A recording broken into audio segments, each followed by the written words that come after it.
Glosa ordinária.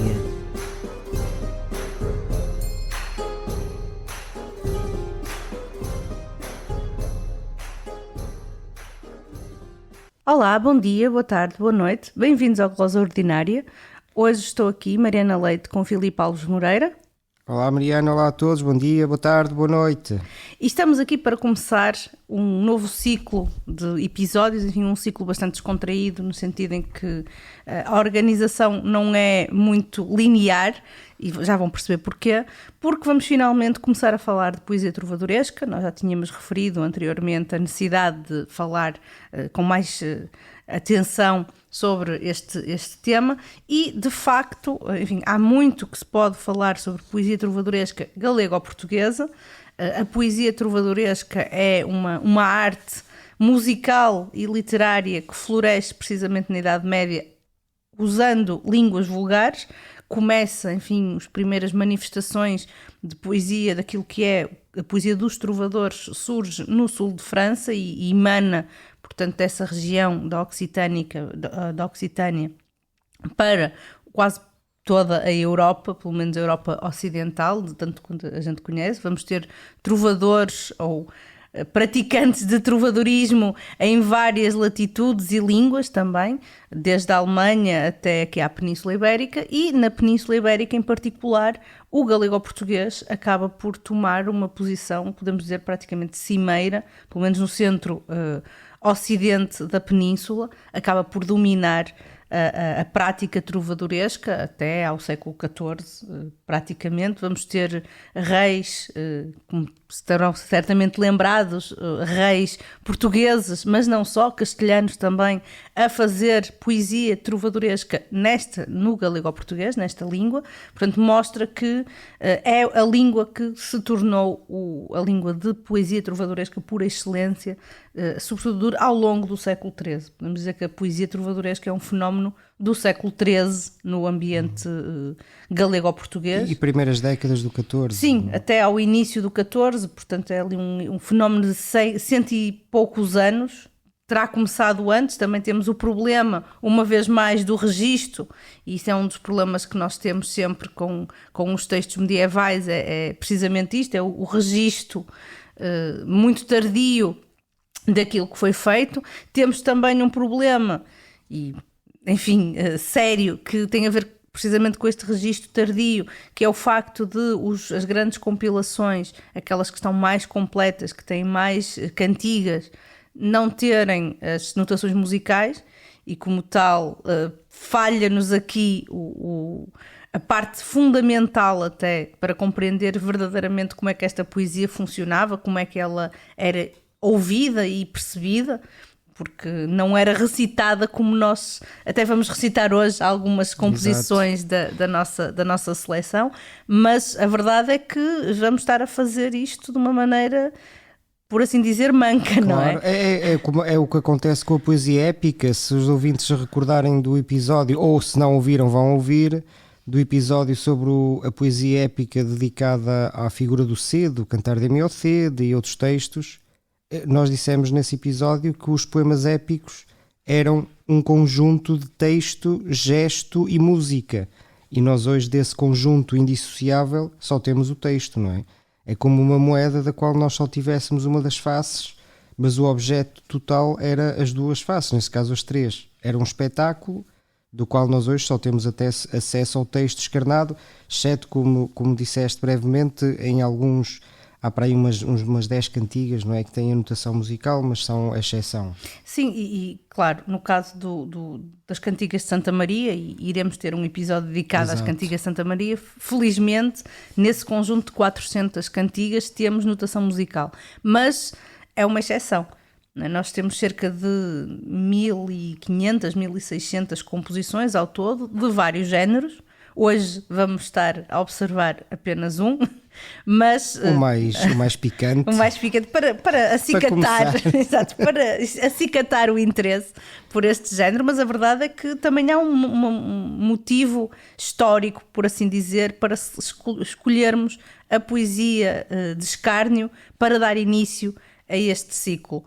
Porque naturalmente, e certamente os nossos ouvintes devem ter ouvido falar sobre isto na escola, devem estar recordados, enfim, provavelmente aquilo em que mais se concentraram foi nos cantares de amigo. Não tanto, enfim, há um pouco de cantar de amor para perceber. São os mais chatos, exato. Mas enfim, paciência. Depende, alguns de amigos são. Não, estou a falar dos de amor. Os de amor depende também. Eu acho que. Não, lá está. Mais uma vez, os de amor estão muito mais próximos da tradição occitânica. Claro, e claro, quando falarmos claro, dos cantares de amor, vamos precisamente fazer essa ponte para percebermos de que é que se trata. Mas o cantar de amigo acaba por ser uma invenção daqui do contexto galego-português. É um género autóctono nesse sentido, precisamente, que surge aqui e tem peculiaridades muito específicas, embora também já estamos aqui a deixar uns hints para o episódio sobre os cantares de amigo. Há cantares de vozes femininas ao longo da história, claro. E também durante a Idade Média, sobretudo, por exemplo, no contexto alemão, embora não tenham a ver uns com os outros, portanto, são fenómenos distintos. Enfim, estamos aqui já a dar um pouco o lamiré para percebermos como é que nós vamos abordar isto, mas vamos começar precisamente com as cantigas de escárnio. E porquê? Enfim, qual é o motivo para nós começarmos pelas cantigas de escárnio? É porque realmente... além de serem, têm mais piada, não é? Sim. Além disso. além do gosto pessoal também. E de ser precisa a bolinha vermelha. Este episódio tem que ter uma bolinha vermelha. Eu acho que vou publicar o episódio para maiores de 18 anos também no YouTube. Olha, brinca, mas podemos ser censurados. Esperemos que não. Espero que não. Mas isto é arte, isto é literatura. Às vezes censuram quadros, sei lá. Sim, é verdade. Às vezes também até é verdade. quadros famosos, às vezes até esses. É verdade. Mas nós vamos tentar ver se passamos por entre os pingos do algoritmo para não sermos censurados e, no fundo, para darmos conta desta realidade cultural que acontecia nas cortes, nas grandes cortes.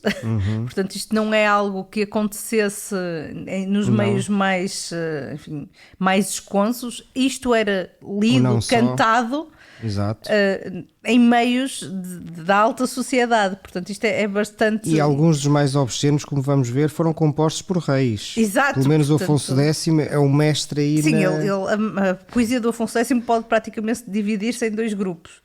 Escárnio, ou é a Virgem Maria, ou é o desbragamento total. Ou é o 8 ou 80, claramente, não é? Portanto, temos aqui as duas opções com ele. Também ajuda a desmistificar um pouco alguma ideia que possa haver, que na Idade Média eram todos beatos, ninguém... Claro. Ou pelo menos estas figuras mais das elites iam todos à missa e rezavam todos e não faziam outra coisa, não, muito longe disso. Quer dizer, faziam isso, mas sim, também faziam isso, claro, mas e algumas também, como vamos ver, são uma espécie até de blasfémia. Não, há coisas, até porque na escola foi dito que isto é tradicionalmente estudado na escola, houve uma fase que deixou de ser, agora há uns anos voltou a ser, mas a ideia que eu tenho, pelo que vou vendo, é que na escola faz-se uma seleção muito adocicada das cantigas. Mas também há motivos, há motivos. Há motivos, vamos ouvir motivos. Mas quem ouvir este episódio perceberá, então, se calhar as cantigas de escárnio não são só aquela versão adocicada que na escola passa, não é? Sim, claro, até por um motivo. Nós referimos brevemente esta origem da poesia trovadoresca no contexto occitânico, que vai ser aquele que vai ditar o modelo, o primeiro grande modelo e sobretudo o modelo para o cantar de amor, como veremos no episódio dedicado ao cantar de amor, já fica aqui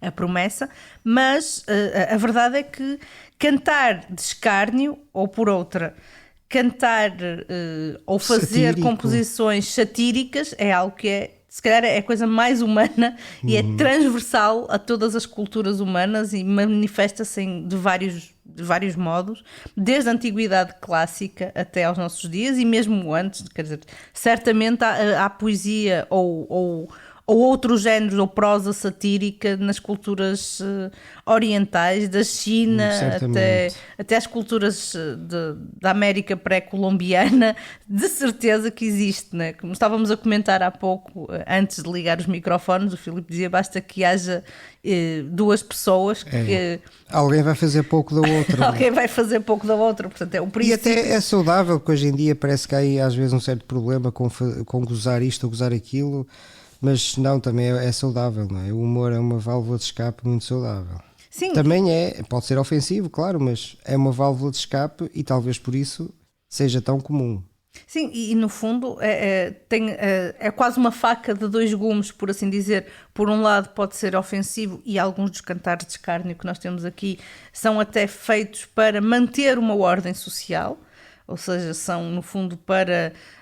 e agora estou a lembrar-me da célebre expressão ridendo castigat mores. Exato. Não é? Ou seja, para rindo castigar os costumes e evitar até alguns avanços ou algumas modificações nos comportamentos sociais, ou o contrário. Exato. Não é? Também temos o oposto, sim. Temos os o riso. Reis também são, o Afonso X critica muito, mas também é alvo de muitas cantigas. Exato, e bem, porque há precisamente esse lado. Piada. Aliás, tipo é Sovina e não...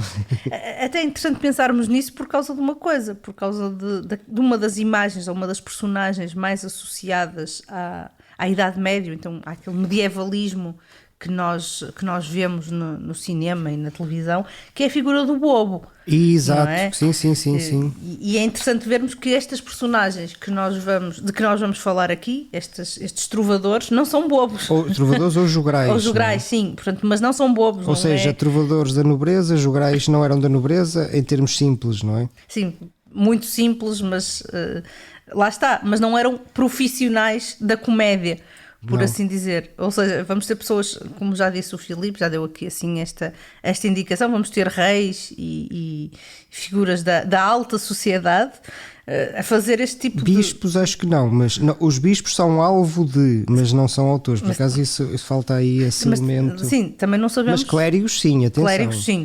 Bispos não, pronto. Até por uma coisa, sim. Para percebermos também este sentido da piada e da poesia humorística. Nós não vamos falar de poesia que não seja em galego ou português nestes episódios, podemos referir, enfim, comparar com outros, mas temos a poesia goliárdica, feita em latim, que é precisamente feita por membros do clero e estudantes das universidades. Mais no centro da Europa, não tanto na Península Ibérica, mas no norte e centro da Europa. Sim, e que quem conhecer os Carmina Burana reconhece este género, certamente, é talvez a versão mais conhecida, mais com divulgada. A famosa versão musical do Carl Orff. Sim. Exato.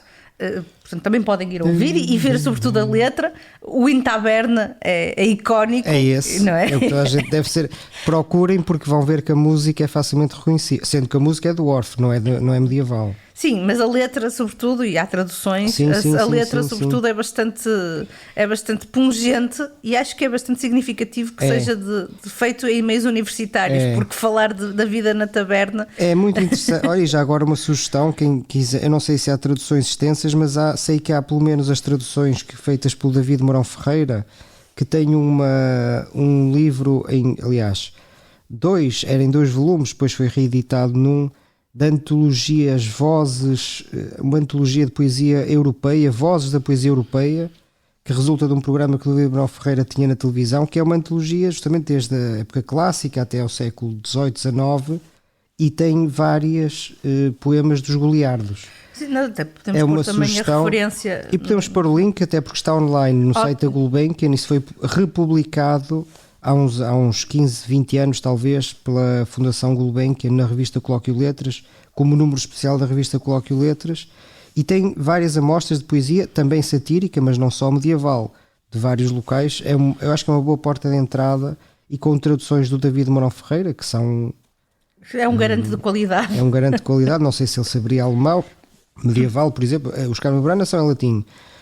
A poesia goliárdica é em latim, mas também há poemas em alemão, etc. Não sei se ele traduziu diretamente, não interessa, mas pelo menos como recriação poética é excelente e é uma boa porta de entrada. entre eles o famoso arquipoeta de Colónia, que existe assim um mega, um tipo que não tem nome, nós não sabemos o nome, mas é muito interessante a poesia dos Goliardos. É pena que na Península Ibérica não haja, não é? Sim, poderá ter tido alguma influência em alguns meios universitários, sim, em Castela, mas não foi produzida, aquela não foi poesia feita. em latim. Não, o género não foi cultivado, mas lá está, é uma manifestação precisamente desta poesia de escárnio, sobretudo, e agora já vamos ver o que é isso da poesia de escárnio, feita no fundo, transversalmente em toda a Europa. Então, volto a repetir a pergunta: o que é isto de poesia de escárnio? Porque nós estamos aqui a falar de poesia de escárnio, mas ainda não dissemos de que é que estamos a tratar, não é? Já mencionamos vagamente o género do amor e até de amigo, mas o que é uma cantiga de escárnio? Pois, a cantiga de escárnio e maldizer, não é? Porque aqui começa esta ramificação que alguns ouvintes terão presente ainda das aulas ou dos seus filhos ou netos que estejam agora a estudar, escárnio e maldizer.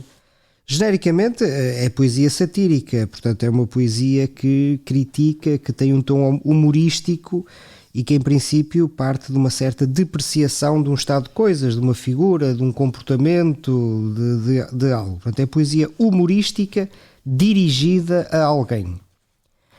E às vezes literalmente dirigida, isto é, em diálogo. Mas qual é a distinção, sendo esta a classificação geral, qual é então a distinção entre escárnio e maldizer? Ora bem, normalmente a distinção que se faz é uma distinção que aparece num pequeno tratado poético da época trovadoresca, é o único tratado poético, ou seja, algo que explica as regras da composição poética e da valorização poética, como é que tipo de poesias há, como é que se fazem, quais são as melhores, quais são as piores, não em concreto, mas quais as melhores qualidades, quais as piores qualidades. Chama-se Arte de Trovar, chamamos nós, porque ele não tem título, nem nome, nem autor.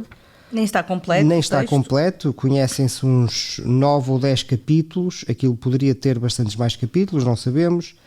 E nessa tal Arte de Trovar, que aparece num dos cancioneiros que referiste brevemente no início, que é o chamado Cancioneiro da Biblioteca Nacional, porque está na Biblioteca Nacional de Portugal, mas foi copiado em Itália no século XVI, e aliás nós iremos ter provavelmente um episódio especificamente dedicado à transmissão da poesia, porque isso também é um dado muito interessante e relevante.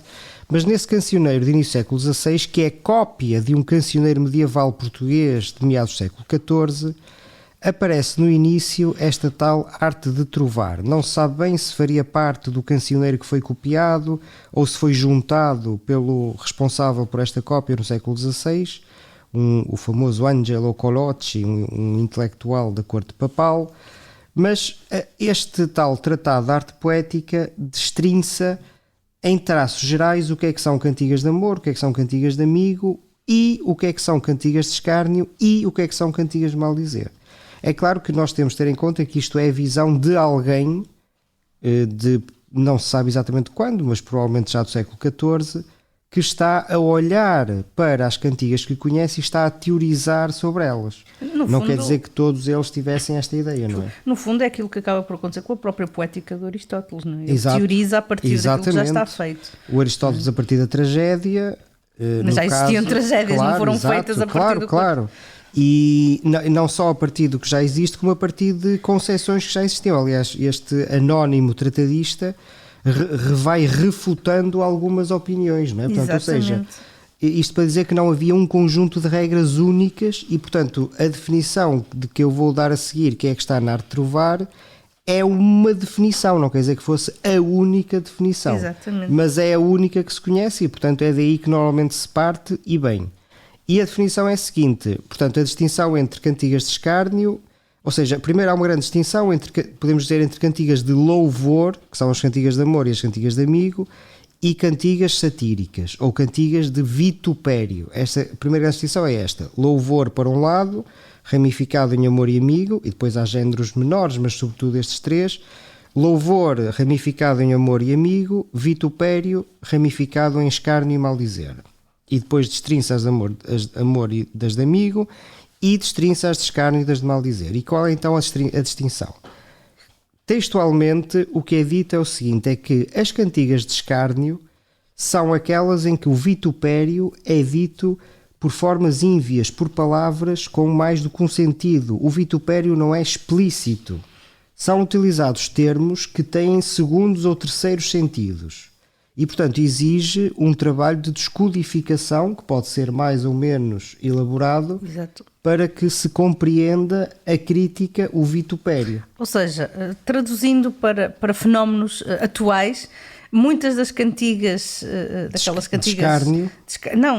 Desculpa. Traduzindo para fenómenos atuais, muitas daquelas cantigas brejeiras que nós conhecemos, na verdade não têm palavrões explícitos. Exato. Não é? As cantigas, as célebres canções do Kim Barreiros, por A garagem exemplo, da vizinha, por a garagem exemplo, da vizinha, seriam cantigas de escárnio. Exatamente, não seriam de mal dizer. Exato, no sentido em que as palavras são utilizadas com sentidos diferentes daquelas que têm normalmente no dia-a-dia e, portanto, é preciso haver ali um processo de codificação ou há alusões várias. Portanto, há vários processos aqui.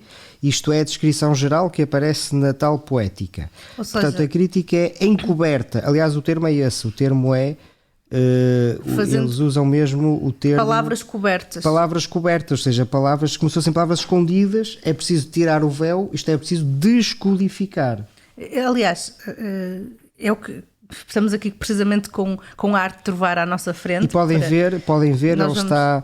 Nós vamos remeter para isso. Vamos pôr no link o fabuloso site das cantigas medievais da Universidade Nova, que tem não só todas as cantigas, como fotografias dos manuscritos, isso é lado muito, a lado. muito Isto útil, é muito, sem dúvida. muito útil. E notas, etc. Estamos aqui perante isto precisamente por esta arte retórica aplicada às cantigas, em que se refere precisamente que é o jogo da equivocatio. Ou seja, dos enganos. É uma cantiga feita a partir de enganos. E é interessante porque o texto aí diz, e estas palavras, portanto são as tais palavras cobertas, as palavras são usadas em sentidos diferentes, chamam os clérigos equivocatio. Clérigos aqui no sentido, enfim, os intelectuais, quase todos clérigos, efetivamente. Aqueles que tinham formação intelectual. Formação intelectual, porque equivocatio é uma palavra latina. Portanto, era algo que se aprendia nas escolas e nas universidades. O latim era a língua da cultura, alta cultura, digamos. E, portanto, Cantiga de Escárnio é isto. É uma sátira através de palavras que necessitam de descodificação. Não é uma sátira imediata. Não é que seja mais nem menos obsceno. Às vezes acho que há um pouco essa confusão. Eu acho que às vezes até consegue ser mais obsceno. Exatamente, tu podes ser, por exemplo, essa história da garagem da vizinha, etc. Sim. Vê-se a obscenidade e haverá outras que podem ter palavrões, mas não são tão obscenas, não é? E a propósito disto, nós no final temos aqui uma seleção também de cantigas. Sim, e algumas com bolinha. E há uma que me faz lembrar a lógica da garagem da vizinha e que pronto, mas que não temos absolutamente nada de explícito, portanto, uma vez mais. Não, lá está, é isto. E também não tem a ver, outra confusão que às vezes há, é dizer-se escárnio não refere o visado ou não tem nomes e mal dizer tem nomes e refere o visado. Não, também não é essa a questão. De acordo com esta definição da arte de trovar, a definição é mesmo e só e sobretudo e só esta, é ou a sátira é direta ou é feita através de palavras com segundo ou terceiros sentidos, alusões, metáforas, nesse sentido.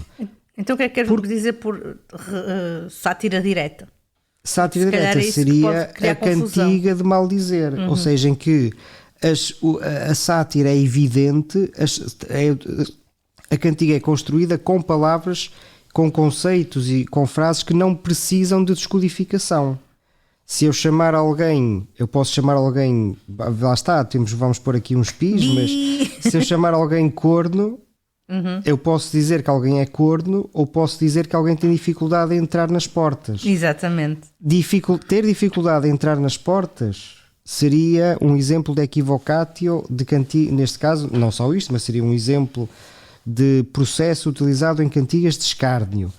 Dizer que o sujeito X era corno é um exemplo de uma cantiga de maldizer, ou de um processo utilizado em cantigas de maldizer. Claro que depois na prática estas coisas podem misturar-se, mas aparentemente a grande distinção que era feita, ou pelo menos que é feita pelo tratadista, é havendo ou não a presença, aparentemente basta haver a presença de um destes termos, destas alusões ínvias não diretas, para que seja escárnio. Não havendo, sendo tudo direto, portanto as palavras significarem o que significarem, as coisas serem ditas às claras, explicitamente seriam, de acordo com esta definição, cantigas de maldizer. Ou seja, fazendo outra vez o paralelismo com fenómenos atuais, muitas das músicas rap contemporâneas, daquelas que têm censura parental, não é? Estariam mais no âmbito do maldizer do que propriamente do escárnio. Exatamente. Sendo que podem ou não ter palavrões, lá está. A distinção é ser direto ou não, ser necessário descodificar ou não, não é? Em ambos os casos, seja como for, estamos a falar de poesia satírica, portanto, exatamente. Poesia que é feita para rir, e aliás é isso que é dito precisamente no que existe desta arte de trovar. As definições não estão completas, não, faltam partes, mas refere-se precisamente que estes dois géneros ou subgéneros são feitos para provocar o riso. E de facto é isso que acontece com tanto as cantigas de escárnio como as cantigas de maldizer. Não é? Portanto, não é o facto de ser escárnio ou ser maldizer que também concede maior ou menor qualidade poética. Não, nada disso. Não é? Embora talvez seja um pouco inevitável pensar-se que este escárnio, porque exigem o tal trabalho de codificação, descodificação, alusões, metáforas, alusões indiretas, à partida pode pensar-se que exigem um trabalho conceitual mais elaborado, mas não necessariamente, não é? Até porque depois temos de pensar noutros fenómenos, como a rima, os versos, etc. Portanto, depois há vários outros fenómenos que podem tornar uma cantiga de maldizer mais complexa do que uma de escárnio. Exato. E até mesmo, e nós temos aqui alguns exemplos, até mesmo com uma qualidade poética assinalável, não é? Bastante, sim. Isto enquanto características gerais. Agora a pergunta, talvez a pergunta lógica que siga é tanto quanto se sabe, quando é que surgiu esta poesia satírica galego-portuguesa? Ora, se calhar eu vou avançar já com uma resposta que também pode ajudar a perceber porque é que nós inauguramos este ciclo com a poesia de escárnio. A verdade é que nós não sabemos exatamente quando é que a poesia trovadoresca em galego-português começou a ser feita. No final do século XII, seguramente. Portanto, já na sequência daquilo que tinha sido inaugurado uns 100 anos antes na Occitânia, portanto no sul de França, a verdade é que não sabemos também muitos dos cantares que nós temos, nomeadamente os cantares de amor, os primeiros cantares de amor, também não sabemos com precisão definir quando é que eles foram e mesmo feitos. Muitos de amigo e muitos de escárnio. Sim, muitos cantares nós não conseguimos localizar no tempo uma grande parte disto. Podemos tentar nem poemas, nem autor, nem trovadores. Sim, há muitos cantares que são anónimos ou cuja autoria é amplamente discutida e que não está ainda... E mesmo quando se sabe, não se consegue situar no tempo, não é? Por exemplo, o célebre Mendinho não se consegue localizar no tempo. Sim, não se sabe... Quer dizer, temos um nome de um autor, mas não sabemos quando é que ele compôs, nem para quem, portanto não temos referências suficientes para conseguir reconstruir ou pelo menos avançar com um contexto eventual para a produção dessas composições.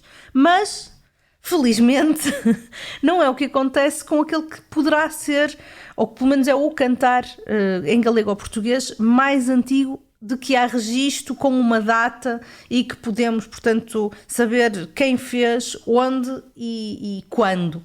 E o quando aqui é importante. E esse cantar é precisamente um cantar de escárnio, que é um cantar, um escárnio, curiosamente feito não em contexto galego-português, portanto, não foi feito aqui neste território onde se falava a língua, mas é feito por um falante do galego-português, eventualmente que num ambiente em que se estava já a experimentar o uso do galego-português para fazer poesia, e então este autor, do qual só temos, de qualquer das maneiras, este cantar, portanto, possivelmente ele, como outros dos primeiros trovadores, eventualmente teria também...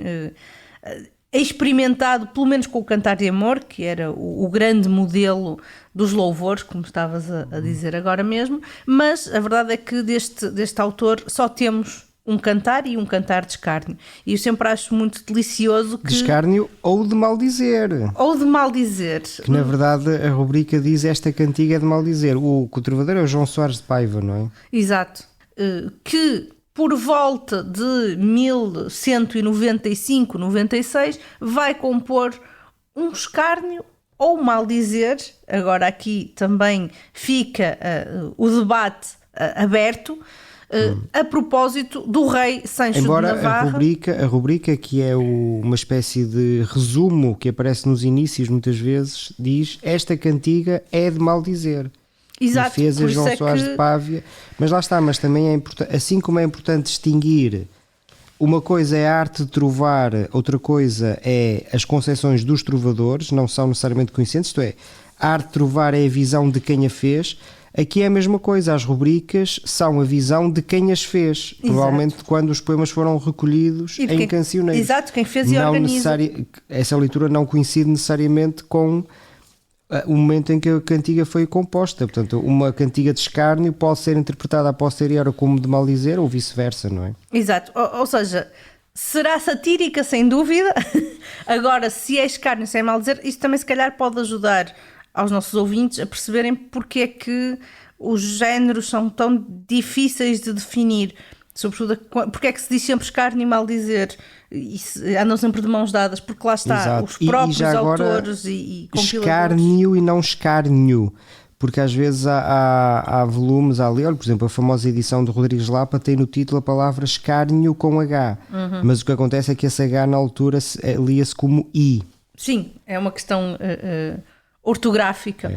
Mas há pessoas que pensarão, podem ver com H e podem pensar que é escárnio, mas é escárnio. Sim, escárnio e maldizer continua na mesma. Então, este cantar, dizia eu, que inaugura, de certo modo, a poesia em galego ou português, é um cantar a propósito do rei Sancho de Navarra, portanto, em que se descreve precisamente a derrota deste rei contra os reis de Aragão e de Castela, precisamente em Alarcos. E é um ato de cobardia, não é? Ou seja, o Sancho VII de Navarra entrou nas terras do rei de Aragão quando o rei de Aragão não estava lá. Exato. Quer dizer, portanto, aproveitou a ausência para... Ou seja, foi cobarde, no fundo. Não é? Exato. O João Soares de Paiva estava naquele território, estava naquela região, não sabemos exatamente, enfim, possivelmente a acompanhar talvez o seu pai em exílio, porque estes nobres também estavam sempre em conflitos uns com os outros e com o poder régio, então estavam sempre a exilar-se e depois voltavam. Não sabemos exatamente porquê, mas ele estaria, lá está, nesta região próximo da Navarra, de Castela, ali na fronteira com Aragão e com a Navarra, portanto já estamos a ver no Oriente Peninsular, Nordeste Peninsular, e então vai fazer, lá está, este cantar. E porquê é que este cantar é interessante? Porque de facto descreve a cobardia do Sancho VII, revelando ou mostrando mais como um salteador do que propriamente o comportamento que seria expectável de um rei. Os códigos, de acordo com os códigos guerreiros, digamos. Claro, quer dizer, ele é uma espécie de salteador, entre o salteador e o mercenário, não é? Que vai cobardemente e às escondidas, aliás, é mesmo isso que é dito no texto, que vai às escondidas avançar, portanto, sobre o território do seu adversário. Quer dizer, mas que também, e isso é o que é dito no cantar, foge, né? E acaba por fugir porque não tem força para fazer um combate leal, por assim dizer. Ora faz hoste o senhor de Navarra, pois em proença está el rei de Aragão. Não lhe há medo de pico nem de marra, tarraçona, per vizinhos som. Nem há medo de lhes poer boção, e rir-são muito em duredarra, mas se Deus traz o senhor de Monção, bem me cuideu que a cunca lhes varra. Se o bom rei varrê-la escudela, que de Pamplona ou istes nomear, mal ficará que este outro em tudela, que al não há a que olhos alçar. Cá verrá e o bom rei se jornar e destruir a tal burgo de Estela, e veredes navarros lazerar, e o senhor que os todos caudela. Quando el rei sai de Tudela, Estriã e ele Saoste e todo o seu poder, bem sofrem e de trabalho e de piã. Cá vão a furto e tornam-se em correr. Guarda-se el rei, como é de bom saber, que não no filho luz em terra alheia, e onde sal, e sar torna a jazer, ao jantar ou se não à ceia.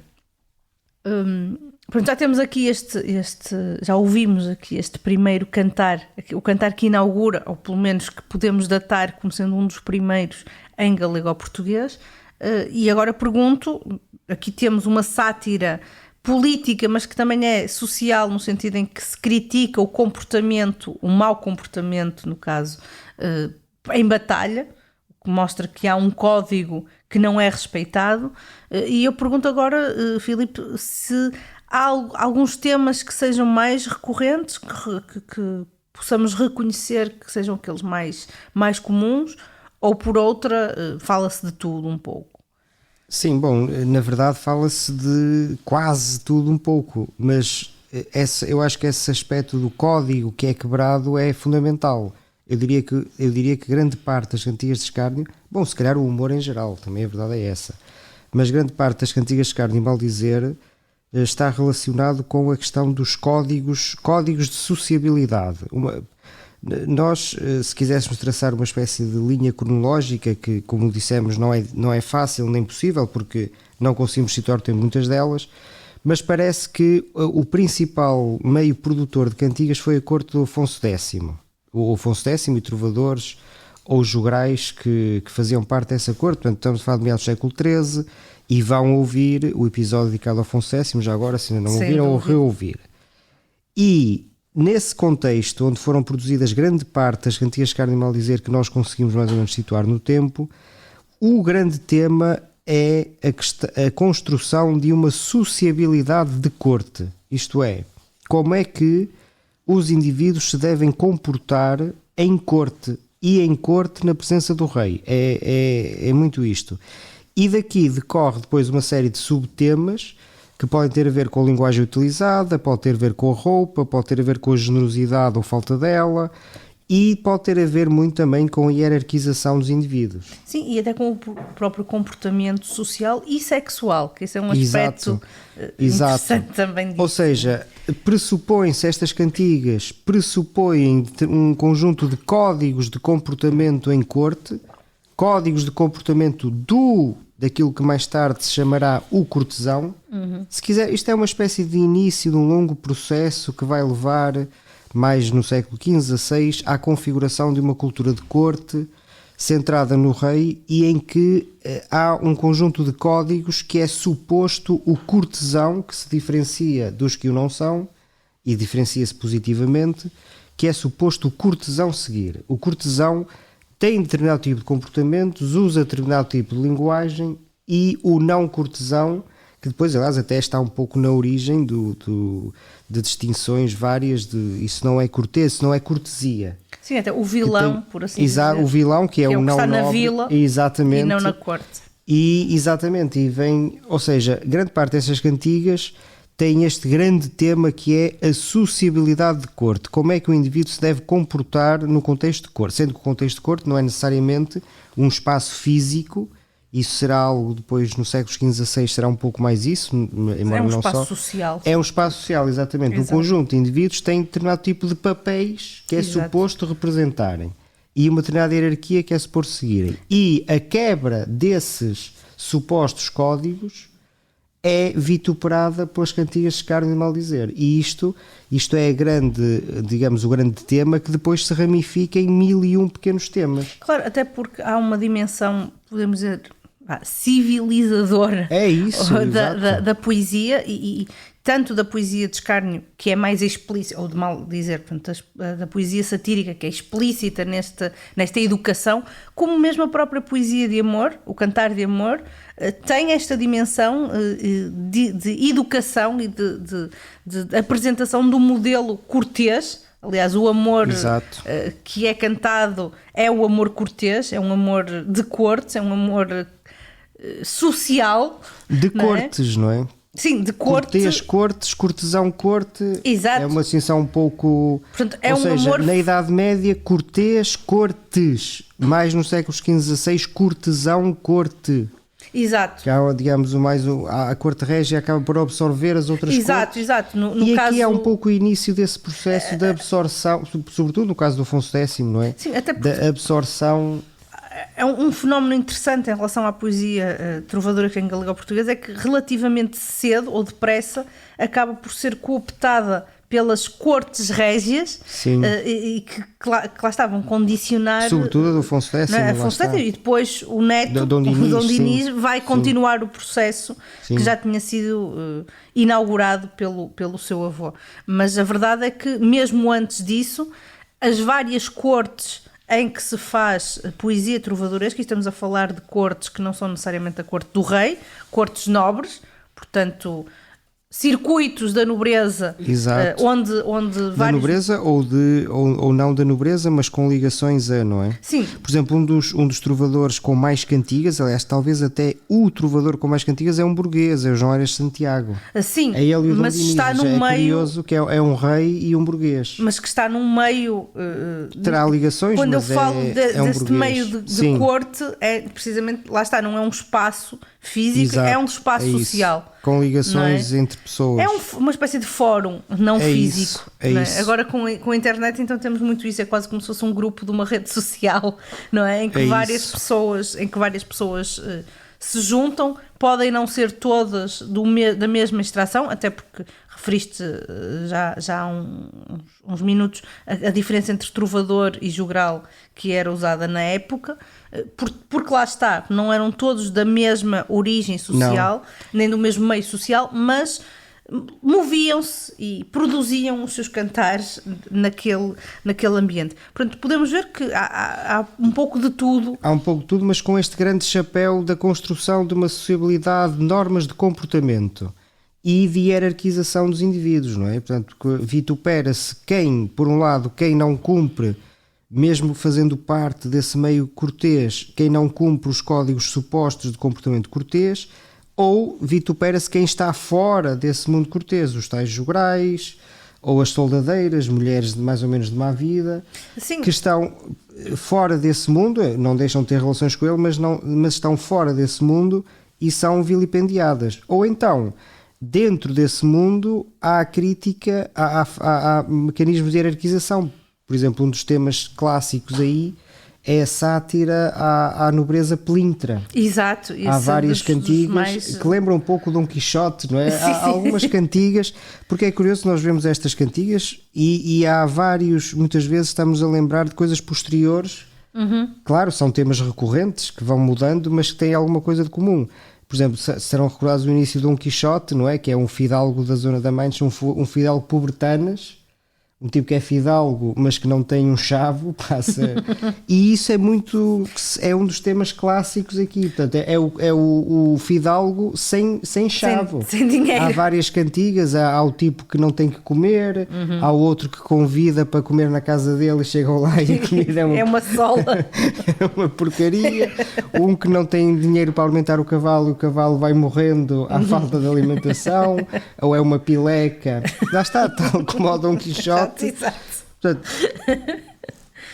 por contraste com aqueles que normalmente são quem compõe essas cantigas, que estão em estratos sociais mais elevados, ou seja, o principal guarda-chuva é este, é um tipo de comportamentos de corte em que se vitupera quem está fora ou quem não cumpre as regras supostas e através desses mecanismos vai-se hierarquizando. E também... depois há aqueles temas recorrentes ou normalmente ciclos, por exemplo, acontecimentos políticos às vezes dão origem a ciclos de cantigas. Um caso típico é a deposição de um Sancho II, Exato. por exemplo. Exato. Portanto, não fora deste mundo, mas acontecimentos específicos depois dão origem, portanto, já não tanto a questão do comportamento geral, como na maior parte das cantigas, mas acontecimentos específicos. Isso ia levar-me precisamente a uma questão que eu tinha aqui anotada, porque acho que faz sentido e é mesmo neste âmbito, porque lá está, muitos carnes têm este contexto histórico e político, e eu ia até perguntar se é possível reconstruir o fenómeno histórico a partir dos cantares, ou por outra, se estes cantares refletem, são também uma espécie de fonte histórica, não no sentido de fonte, enfim, usada para a escrita da historiografia, mas para manifestar um descontentamento ou uma aprovação de um determinado fenómeno. Sim, eles permitem-nos ver, digamos, são fontes, se quisermos, para as visões políticas, as ideologias, se quisermos, em certo sentido, permitem-nos ver consequências concretas de acontecimentos que nós normalmente vemos em traços gerais. Agora, lidos só em si, vamos imaginar, por hipótese absurda, que a única coisa que restava da Idade Média, ou pelo menos do século XIII, em Portugal e na Galiza, eram as cantigas de escárnio e maldizer, ou as cantigas trovadorescas. Era muito difícil reconstruir com alguma precisão o contexto, acontecimentos políticos concretos.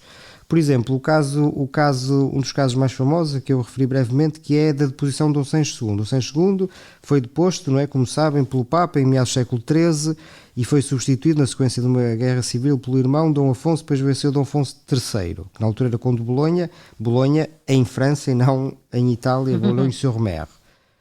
Há muitas cantigas que, sobre esta questão, a maior parte delas vituperam os alcaides, portanto os senhores de castelos, que traíram o rei, portanto que entregaram o castelo ao Dom Afonso e em vez de o manterem lealmente com o Dom Sancho. Isto é interessante porque é uma visão, por um lado é interessante porque transmite-nos uma espécie de outra visão da história, porque quando nós vemos as crónicas e a grande parte da documentação foram construídas a partir da perspectiva dos vencedores. É sempre assim a história dos vencedores, como é a frase clássica. E nestas cantigas nós temos, se quisermos, a versão dos vencidos. Portanto, por um lado, são muito interessantes e relevantes por isso. Mas, por outro lado, se nós só tivéssemos as cantigas, nós dificilmente conseguiríamos reconstruir o que é que estava ali a acontecer. Quer dizer, nós saberíamos que... Nem saberíamos bem porque é que o rei foi deposto. Quer dizer, aliás, em muitas delas nem aparece o nome do rei. Portanto, nós, se tivéssemos só as cantigas, nós nem sequer provavelmente conseguiríamos seriar os reis. Aliás, porque não aparecem os reis, nem aparecem as personagens, as outras personagens históricas e políticas, e nós estamos aqui os dois a pensar na mesma cantiga de escárnio, que é uma denúncia à traição, no fundo, de Sancho II. Sim, há algumas muito famosas, uma é do Airas Pérez Voituron. Estamos a pensar precisamente nesta cantiga, onde é bastante difícil até traçar quem são estas pessoas de que o Aira está a falar, não é? Não é claro. E mesmo, reparem, o título desta cantiga, a rubrica, portanto aquele resumo inicial que serve como uma espécie de título, diz: esta outra cantiga é de maldizer dos que deram os castelos como não deviam ao rei Dom Afonso. Mas os castelos, ficamos a saber que os castelos foram entregues ao rei Dom Afonso como não deviam, portanto quem os entregou foram traidores. Mas lendo a cantiga, se tivéssemos só esta cantiga ou outras do tipo, nós nem sequer saberíamos quem era o legítimo senhor desses castelos. Sim, podemos conseguir reconstruir por algumas referências mas também porque já sabemos, geográficas. Não é? Sim, estou a dizer. Ou seja, conseguimos identificar nós algumas sabemos referências. que era o Dom Sancho, mas se tivéssemos só as cantigas... Sim. Por acaso, há uma do Afonso X em que ele diz que ele foi traído... nem sequer o Dom Sancho foi tão traído como ele. Sim. Mas lá está, mas nós também já estamos condicionados porque nós sabemos que é o Sancho II. Sim, e também sabemos, se fosse só essa cantiga... E também sabemos que o Afonso X acolheu o Sancho II após a deposição. Ou seja, só a partir das cantigas era muito difícil traçarmos um panorama, como também não seria suposto, não é? Embora lá está, apesar disso... E como estavas a dizer, também nos pode oferecer uma perspectiva, o outro lado, claramente, uma perspectiva mental sobre como é que se está a reagir a um determinado fenómeno. Porque, de facto, o discurso historiográfico é da quase unanimidade da nobreza face à deposição de Sancho II, mas da nobreza com colaboração da Igreja. Mas aquilo que nós... pelo menos o discurso das crónicas é no sentido de que a deposição de Dom Sancho teve razão de ser e, portanto, quem estava com ele não estava do lado certo, não é? Sim, é isso. Portanto... E as cantigas é o oposto, o ponto de vista é o do Dom Sancho, e quem não está com o Dom Sancho é que está do lado errado. Embora por isso é que eu digo, lá está, mostra-nos como é que um exemplo este muito fenómeno impactou culturalmente, até porque lá está, é um fenómeno de uma deposição régia que implicou a traição de um determinado valor, que é o valor de lealdade plena e irrevogável ao rei. Lá está, e isto é um código social que é quebrado. Exatamente, mesmo quando a ordem vem do Papa. Exatamente. Aliás, há outra cantiga em que esta questão é explorada, em que o trovador diz: eu fui excomungado porque fui leal. Que é o tal paradoxo de ele foi leal que é uma cantiga do Diego Peselho, que começa justamente: meu senhor arcebispo, andei excomungado porque fiz lealdade. Portanto, é justamente este paradoxo de ele foi fiel ao seu senhor, o rei Dom Sancho, mas como a ordem vinha do Papa, ele foi excomungado pela sua lealdade. O que é paradoxal, mas é realmente isso. Meu senhor arcebispo, andei excomungado porque fiz lealdade. Enganou-me o pecado. Soltado, mais senhor, e jurarei, mandado, que seja traidor. Se traição fizesse, nunca o vou diria, mas, pois fiz lealdade, velo por Santa Maria, soltado, mais senhor, e jurarei, mandado, que seja traidor. Per minha malaventura, tive um castelo em Sousa, e dei a seu dono, e tenho que fiz gran cousa. Soltado, mais senhor, e jurarei, mandado, que seja traidor. Per meus negros pecados tive um castelo forte, e dei-o a seu dono, e em medo da morte. Soltado, mais senhor, e jurarei, mandado, que seja traidor. Voltando a esta cantiga de que nós partimos os dois, que estávamos a pensar do Eiras Pérez Voituron. Tem a rubrica que é: esta outra cantiga é de mal dizer dos que deram os castelos como não deviam ao rei Dom Afonso. E a cantiga é: a lealdade da bezerra pela beira muito anda, bem é que a nostra vendamos, pois que nulo o Papa manda. Não tem soeiro bezerra que torto é vender Monsanto, cá diz que nunca Deus disse a São Pedro mais de tanto. Quem tu legares em terra, erit ligatum in cielo. Porém diz que não é torto de vender ao meu castelo. E porém diz que não fez torto o que vendeu Marialva. Cá lhe disse o arcebispo um verso per que se salva. Estote fortes in bello et pugnate cum serpente. Porém que não é torto quem faz traição e mente. O que vendeu Leiria muito tem que fez direito. Cá fez mandado do Papa e confirmou-lhe o esleito. Super istud caput meum et super ista mea capa. Dado o castelo ao conde, pois vou-lo manda ao Papa. O que vendeu faria por remir seus pecados, se mais tivesse, mais daria. E disseram-do os prelados: Tu autem, domine, dimite aquele que se confonde. Bem esmolou em sua vida quem deu Santarém ao conde. Ofereceu Martim Dias à cruz que os confonde, Covilhã e Pero Dias sortelha. E disse o conde: quem tu pluma aqui piatis da mão do Padre Santo, diz Fernão Dias, bem me esté, porque oferi Monsanto. Ofereceu Trancoso ao conde Rui Bezerro. Falou então de um soeiro por sacar seu filho d'erro. Non potest filia mea sine patre suo facere quid quam. Salvos são os traidores, pois bem isupados ficam. O que ofereceu Sintra fez como bom cavaleiro, e disse-lhe o legado logo um verso do salteiro: Sagite potentis acute, e foi aí bem acordado, melhor é ser traidor cá morrer excomungado. E quando o conde ao castelo chegou de Celurico, Pacheco então o coitelo tirou e disse-lhe um bispo: Mite gladium in vagina, com ele não vos empescas.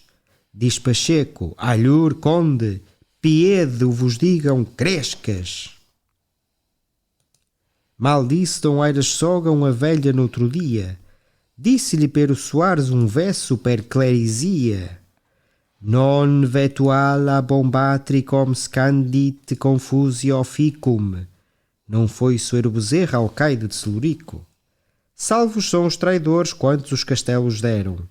Mostraram-lhe inscrito que foi bem quanto fizeram. Super ignem eternum et ad vanitatis opem. Salvo é quem trai castelo, a preito que o isopem. E Voiturão já agora significa abutre, não é? Seria qualquer coisa como teria que ver com abutre. Sim, ave de rapina. Ave de rapina, ou seja, é uma alcunha, sim. Sim, porque lá está, também há um aspecto interessante, é que muitos destes autores têm o seu nome, portanto, registado, mas como muitos membros da nobreza na altura também têm o seu apodo. Sim, ou os jograis. Sim. Aliás, falaste do Mendinho, não se sabe até que ponto é que Mendinho não seja uma alcunha. Exatamente. É que nesta época, se nós agora em Portugal continuamos a ter praticamente os mesmos nomes, na Idade Média ainda mais eram repetidos os nomes. E então estas alcunhas eram muito úteis para sabermos exatamente de quem é que se trata. Aliás, nos livros de linhagens é muito útil sabermos se este João Soares é o gordo, ou se é o João Soares o novo, ou se é o João Soares o... Exato, porque o sistema de nomes era com os patronímicos, não é? Exato, portanto... Afonso Pérez é Afonso, filho de Pedro. Exato, e normalmente... Maria Pérez, Maria, filha de Pedro. Portanto, e normalmente havia a prática de dar o nome do avô ao filho, portanto, se tinhas um Afonso Pérez... Depois tinhas um Pedro Afonso e depois tinhas Afonso Pérez. Sim, por isso é que a alcunha é tão importante. Exatamente. No caso deste Airas, filho de Pedro, não é? É bastante útil. Sim. E há algumas linhagens é mesmo muito complicado. Por exemplo, no Zar, uma das mais famosas linhagens castelhanas, há uma sucessão de indivíduos, são Diogo Lopes e Lope Dias. Diogo Lopes, Lope Dias, Diogo Lopes, Lope Dias, Diogo Lopes... Então tu apanhas num texto ou num documento um Diego Lopes e ficas a zerar. E eles provavelmente já ficariam 100 anos depois. Por isso qual dos Diego Lopes? Por isso é que a pertinência destas alcunhas, muitas delas jocosas e bastante também, podiam levar também bolinha vermelha. Sim. Muitas delas também podiam denunciar alguma prática, no fundo, é aquilo que também já temos nos meios romanos, já tínhamos isso. Claro. Então, alguma característica física, ou alguma prática, algum acidente de juventude, enfim, o que fosse. Mas voltando precisamente aqui ao Airas Pérez, um aspecto interessante desta composição é não só a referência aos vários castelos que foram dados ao conde de Bolonha, ao futuro Afonso III, traindo, portanto, a lealdade prestada a Sancho II, como também um aspecto interessante e que comunica bastante bem, acho eu, com a questão do apoio papal, do apoio da Igreja a esta deposição, que é o facto de nós termos, ao longo da composição, isto é uma composição sem refrão, ou seja, da chamada mestria, quer dizer que é uma composição em que não temos refrão, temos várias estrofes em que não se repete o refrão, e do terceiro verso de cada estrofe é sempre um verso em latim. Num latim, às vezes... E tirado da Bíblia, não é? São citações partes bíblicas. Da Bíblia, não só. Bíblia e também, isso também é um aspecto... Direito canónico, claro. Ou até mesmo de orações, e por exemplo, orações de vésperas ou de matinas, as antífonas que eram cantadas na prática religiosa, portanto, são retiradas não é só do texto bíblico, como também da prática religiosa. E depois temos também algumas versões em que há aqui uma manipulação do latim, um latim macarrónico, muitas vezes até difícil de destrinçar, e até o sentido é difícil de perceber para nós, porque certamente também se joga. Aí isso também provoca um efeito humorístico e terá sido propositado, pelo menos em parte, não é? Assim, jogar também com o lado humorístico. É como lá está, é o latim macarrónico, aquelas, exato. Que é um processo que é de todos os tempos, pelo menos desde a Idade Média, é usar um latim macarrónico também como forma de processos humorísticos, ou como se faz com o espanhol, por exemplo, com o portunhol, quando se fazem umas piadas. Exato, é isso, é mesmo com o latim, que não nos é tão reconhecido para agora, enfim, dá para perceber que certamente o público desta altura não só reconhecia estas frases no latim que era usado, seja na celebração religiosa, seja da Bíblia, seja do direito canónico, mas também reconhecia a sua estranheza ao fazermos um latim macarrónico, um verso num latim que não faz sentido nenhum, mas que está ali a criticar, a satirizar, ou até mesmo com alguns elementos eventualmente escatológicos associados ao texto em latim. Como estávamos a referir, e faz sentido, aquela dimensão jocosa que podem ter excertos do texto bíblico se retirados do seu contexto, do texto bíblico ou de outros textos consagrados, sagrados e consagrados, como por exemplo o jogo com quem conhecer aquela célebre passagem do Evangelho, creio que no Evangelho de São João aparece, pelo menos no São João, mas acho que em todos, quando Cristo é preso no Monte das Oliveiras e Pedro tira a espada da bainha, não é? E Cristo diz-lhe: mete a espada na bainha, mas a palavra latina que foi herdada para adaptada e herdada é vagina, né? E dizer mete a espada, mite gladium in vagina, mete o gládio, mete a espada na vagina. A palavra era a mesma para designar os dois termos, mas aqui ganha uma conotação diferente, sobretudo porque lá está o contexto em que é colocada, promove esta estranheza e, como tal, o ridículo. E a seguir até vem um verso particularmente escatológico, porque o Pacheco, que é o alcaide do Castelo de Celurico, nesta estrofe, diz: Alhur conde, piedo vos digam, crescas, ou seja, saí daqui conde, que é o conde de Bolonha, peidai-vos e peidar-vos para outro sítio. No fundo é isto, literalmente é isto. Vai peidar-te para longe. Sim, porque, e sobretudo isto. E esta mistura de um discurso muito elevado, né? Aqui estamos perante as palavras quase, de Cristo. Sim, e este é um ponto importante, porque até não chega a ser blasfemo, mas quer dizer, esta mistura de versículos bíblicos com passagens escatológicas é algo que digamos, está relacionado com um processo que aparece em várias cantigas de escárnio de maldizer, que são quase sacrílegas. E hoje, alguns ouvintes, acho que será interessante falarmos um pouco também disto, porque algumas pessoas poderão ter uma ideia um pouco errada da Idade Média, ou das elites na Idade Média, que eram muito religiosas, e não quer dizer que não fossem. Mas isso não significa que fossem, vamos usar o termo, betas, quer dizer que... Não, até havia... Púdicas, e mesmo que tivessem uma atitude puramente reverencial perante o sagrado, ou perante o religioso, ou muito menos perante o religioso do ponto de vista institucional. Ou mesmo perante o sagrado. Pelo contrário, há uma série de exemplos em que se vê, por exemplo, há uma cantiga, só para dar um exemplo, há uma cantiga do Afonso X, e é também particularmente relevante, dos mais prolíficos, porque é dos mais prolíficos e dos mais desbragados. Há uma cantiga do Afonso X que é, de facto, se quisermos usar o termo, quase sacrílega, porque faz um jogo com a quaresma e com a ideia de jejum na quaresma, mas de uma forma especialmente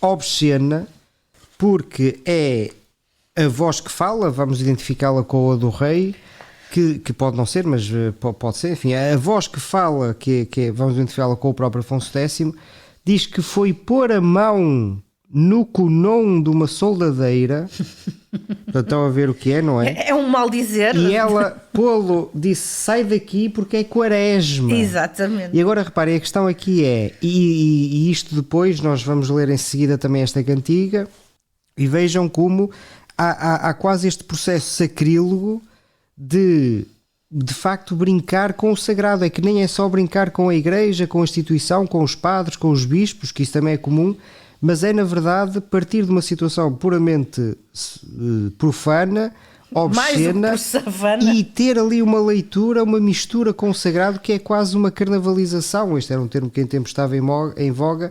Quer dizer, é de facto traçar ali uma fronteira entre o sagrado, o profano e o obsceno, que se calhar até porque acaba no por final surpreender. este cantar, que também uma vez mais não tem refrões, portanto Não. é um cantar de mestria, conclui precisamente com isto. Exatamente. Meu Deus, olha como eu sofro por ti. Exato. Não, e mistura, ou seja, não, e faz uma analogia, o sofrimento do Afonso X, vamos dizer assim, por não conseguir aquilo que queria da soldadeira, o sofrimento dele com isso é equiparável ao sofrimento de Cristo, à cruz, paixão exatamente. de Cristo. Portanto, isto é uma... Se isto não é sacrílego, não sei o que é sacrílego. Porque isto é de facto... Quer dizer, então, já a questão da quaresma é problemática. Mais ainda, a comparação deste sofrimento, entre aspas, com o sofrimento de Cristo na cruz, quer dizer, isto é uma... É o cúmulo, sim. É o cúmulo, e estamos a falar de um rei. Exatamente. Portanto, isto de facto, autor da cantiga, portanto, isto mostra como, e a cantiga que foi passada para escrito e foi preservada, não é? Portanto, mostra, e acho que é interessante falarmos disto, mas é só um exemplo de como este lado sacrílego, quase sacrílego, está muito presente, ou está presente, e se calhar há pessoas que não têm bem esta noção da Idade Média ou das elites da Idade Média. É que lá está, o humor permite, o guarda-chuva do humor permite fazer isto, algo que não seria aceitável noutra circunstância qualquer, mas aqui estamos salvaguardados porque estamos a fazer humor. Noutra circunstância ou noutra época, por exemplo, na época da imprensa, na época da censura à imprensa, uma coisa destas dificilmente passaria. Aliás, há casos, por exemplo, no Cancioneiro Geral, também um dia teremos um episódio sobre o Cancioneiro Geral, certamente, há em índices que censuram versos do Cancioneiro Geral, alguns deles bastante mais inócuos do que estes. O que lá está também é importante para se perceber que aquela ideia da Idade Média muito que censura, associada à Inquisição, claro, mas que não é tão não é tão medieval quanto isso. A censura institucionalizada também só faz sentido com a imprensa, não é? Claro, e com a centralização do poder. Exato. Mas se bem que nessas também há o outro lado. Nessas outras épocas também havia formas de fugir à censura, não é? Pronto, também não era tudo ali. Claro. Mas sim, é isso. Mas é mais porque a imagem que nós construímos é uma imagem de pudismo, de perseguição. Sim, nada a ver, nada a ver. E... Este é um excelente exemplo de que nada a ver. Então vamos ouvir essa tal cantiga do Afonso X. Fui eu poer a mão no outro dia a uma soldadeira no cono, e disse-me ela: tu lhe aladam, cá não é esta de Nosso Senhor paixão, mas este de mim pecador, por muito mal que eu lhe mereci. Uma vós começastes, entendi, bem que não era de Deus aquele som, cá os pontos dele no meu coração se ficaram de guisa que logo cuidei de morrer, e disse assim: Senhor, bendito sejas tu que sofredor me fazes deste marteiro parti. Quisera-me fugir logo dali, e não vos fora muito sem razão, com medo de morrer e com alnon, mas não pude, tão grande coita sofri. E disse logo então: Deus, meu Senhor, esta paixão sofreu por teu amor, pela tua que sofreste por mim. Nunca, desde o dia que eu nasci, fui tão coitado, se Deus me perdão, e com pavor a que esta oração comecei logo e disse a Deus assim: Fel e azedo viste, Senhor, por mim, mas muito que este o pior, que por ti bebo nem que a se vi.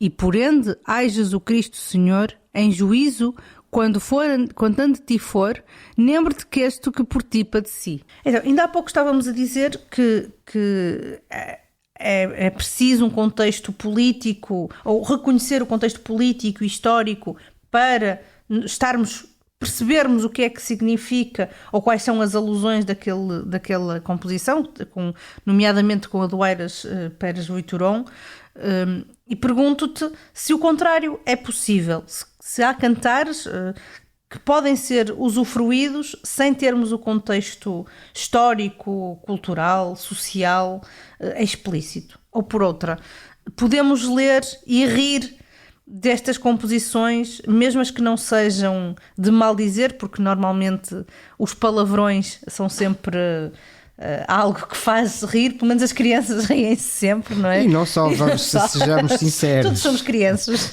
todos mantemos. Sejamos sinceros. Mas a verdade é que a palavra obscena e explícita é sempre, enfim, provoca sempre riso, que mais não seja pelo desconforto e pela estranheza que é poder pronunciá-la abertamente. Exato. Mas pergunto-te outra vez, achas que é possível usufruir destas composições, sobretudo as de escárnios, que não têm palavras obscenas explícitas, sem conhecer o contexto histórico? Sim, bem, quer dizer, nos casos sim, noutros não. Há umas que, como dizes, o caso desta da Quaresma, bom, é preciso saber o que é a Quaresma, etc., mas isso vamos admitir que sabe-se facilmente. Noutros casos há um humor mais localizado e aí é mais difícil, mas não tanto talvez em acontecimentos históricos, num caso também poderá ser isso, mas muitas vezes o problema do humor localizado é que o humor nasce de uma situação concreta que nós perdemos. Aliás, e mesmo já na Idade Média eles iam ter essa dificuldade, porque basta ver a existência das tais rubricas de que nós já fomos falando brevemente. Quer dizer, o facto de haver em várias cantigas a tal rubrica, isto é, o resumo inicial, mostra que havia a necessidade de explicar o que estava ali a passar. Portanto, eu diria que talvez seja 50-50, não sei.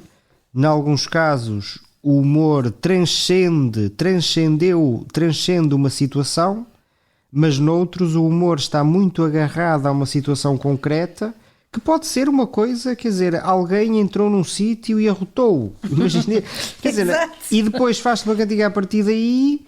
Claro que nós não conseguimos saber que aconteceu aquilo, não é? Podemos às vezes supor, portanto há um acontecimento fortuito que se perdeu de vez para nós. E o facto de haver as rubricas já mostra uma certa necessidade que há de explicar, ou seja, 50, 100, 150 anos depois da produção da cantiga, já quando ela é recolhida, já há necessidade de explicá-la, o que mostra que ela já não é imediatamente perceptível. E algumas rubricas já mostram que mesmo quem recolheu as cantigas já teria algumas dúvidas sobre o exato significado daquilo. Ou às vezes apontam um significado e nós depois vamos a ler e temos dúvidas sobre o significado que é apontado. Ou seja, há um conjunto de cantigas que transcendem a situação, mas há outros que não. E é mais difícil, nesse caso, ficamos com a sensação de que há sempre algo que nos escapa. Mas reparem, isto é todos os tempos. Eu costumo dar sempre um exemplo que é o seguinte.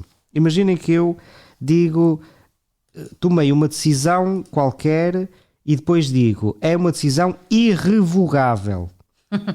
Esta palavra tem sentidos que remetem para uma situação precisa. Mas se calhar se eu perguntasse aos ouvintes, e vamos supor que temos ouvintes dessa idade, ou perguntasse a alguém de 18 anos, 16, 17, aos alunos do secundário, provavelmente eles já não compreenderiam o que é que está aqui atrás deste irrevogável. Exato. Aliás, basta o problema de traduzir o humor de uma língua à outra. Exatamente. Não é? É essa dificuldade, não é? Basta traduzir, ou basta até nem estar, mesmo que sejamos contemporâneos de um fenómeno, basta não estarmos dentro do grupo. Exatamente. Daí a famosa expressão private joke. Sim. Muitas destas cantigas tecnicamente serão private jokes. Sim. Private de um grupo um pouco alargado, basicamente, mas não deixam de ser private. Lá está, as piadas, o humor que nós fazemos dentro de um grupo, e num sentido de um grupo que até pode ser alargado, mas não deixa de ser não deixa de ser um grupo, porque o humor funciona precisamente porque dentro do grupo reconhecemos aqueles códigos. Basta pensar do ponto de vista gráfico, visual, na questão dos memes. Porquê é que os memes são engraçados? Porque nós reconhecemos não é? Reconhecemos o discurso que aquilo está E lá a está, se implicar. calhar daqui a 30 anos já ninguém vai reconhecer. Há alguns memes que já são irreconhecíveis. Basta E pensar, alguns já são. alguns memes mais recentes já não. Se calhar eu já não os conheço. Sim, por exemplo, não é? um meme com o Portas irrevogável hoje em dia já não funcionaria tão bem. Mas se calhar até temos que explicar o que é o Claro, Portas exatamente. irrevogável, não é? Exato, exatamente, lá está. Ou falar do Cavaco Silva e falar do bolo rei. Sim, por exemplo. O Cavaco, por exemplo, um meme, o Cavaco a comer bolo rei. Exato. Não... Isto hoje em dia se calhar já precisava isso, e daqui a 100 anos isto está perdido. Exato, não, completamente. Provavelmente está ninguém vai olhar para, por exemplo, alguém escreve uma crónica quando o Portas teve esse gesto. Houve várias crónicas que usaram a palavra irrevogável no título. Exatamente. E percebe-se claramente o jogo.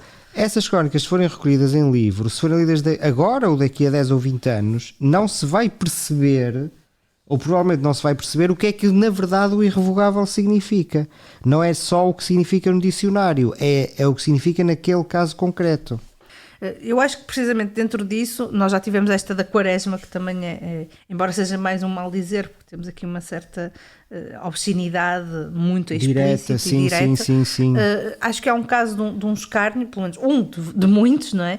Mas que acho que é possível usufruir dele, embora não consigamos reconhecer até todas as referências ou de quem é que se está a tratar e quem é que queremos escarnecer neste cantar, que é um do Afonso Lopes de Baião, portanto, um membro da alta nobreza, e que faz um cantar que eu acho particularmente delicioso, porque lembra-me sempre a lógica da garagem da vizinha, que falamos há pouco. É isso, mas é verdade. Porque é a mesma lógica, em que ele basicamente diz que gostava de fazer uma casa em Arouca.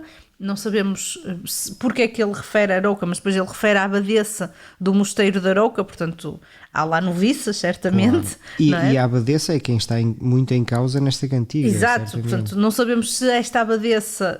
Que gostava de madeira nova, não é? Era uma abadesa que gostava de madeira nova. E ele próprio diz, enfim, há aqui o debate de interpretação, se é ele que se tivesse madeira nova não saía de dentro da casa, se era, dá para ver, se era a abadesa que lhe podia dar madeira nova, enfim. Mas há aqui o jogo precisamente com entrar e não sair da casa, saio à hora que eu quero, não é? Como na cantiga do Kim Barreiros, não é? Entro e saio da garagem, no caso. E cobri-la e descobri-la. Cobri-la e descobri-la, e sobretudo ter madeira nova, não é? Aqui wood em inglês é bastante sugestivo dentro desta composição. Em Arouca uma casa faria, a tanta e grande sabor de a fazer, que jamais custa não recearia, nem ardaria rém por meu haver. Cai pedreiros e pedra e cal, e desta casa não me mingual, senão madeira nova que queria. E quem me a desse, sempre o serviria, que a mim faria e muito grande prazer, de me fazer madeira nova a ver, em que lavrasse uma peça do dia, e pôs logo a casa madeirar e telhá-la, pois que a telhar, dormir em ela de noite e de dia. E meus amigos, per Santa Maria, se madeira nova o pudesse haver, logo esta casa iria fazer, e cobri-la e descobri-la e revolvê-la se fosse mister. E se minha abadesa der madeira nova, este lhe faria. Lá está, nós não sabemos exatamente porque é que este cantar foi feito. Exato. Há uma crítica à abadesa e provavelmente será porque havia um conflito entre a irmã de Afonso Lopes de Baião com a abadesa de Arouca neste momento por causa de disputas territoriais, mas a verdade é que não é líquido. Não é? Também poderá ser eventualmente uma crítica a algumas noviças que estão dentro deste mosteiro em Arouca, que são de uma linhagem cuja origem é mais baixa e que o Afonso Lopes de Baião gosta de criticar várias vezes. Pronto, eu deixava aqui este exemplo, um de vários, porque acho que apesar disto tudo conseguimos usufruir do cantar e rir do cantar, mesmo se não tivermos mais nada que nos permita identificar. E normalmente é o que acontece, mesmo quando há algo que nos escapa, nem tudo escapa, não é? É muito difícil que escape tudo. Conseguimos sempre fruir, pode não ser tudo, mas pelo menos uma parte. Isso, no fundo, a imagem é um pouco Há aquela célebre imagem usada pelos psicólogos da cabeça de coelho e pato, que é ao mesmo tempo coelho e pato.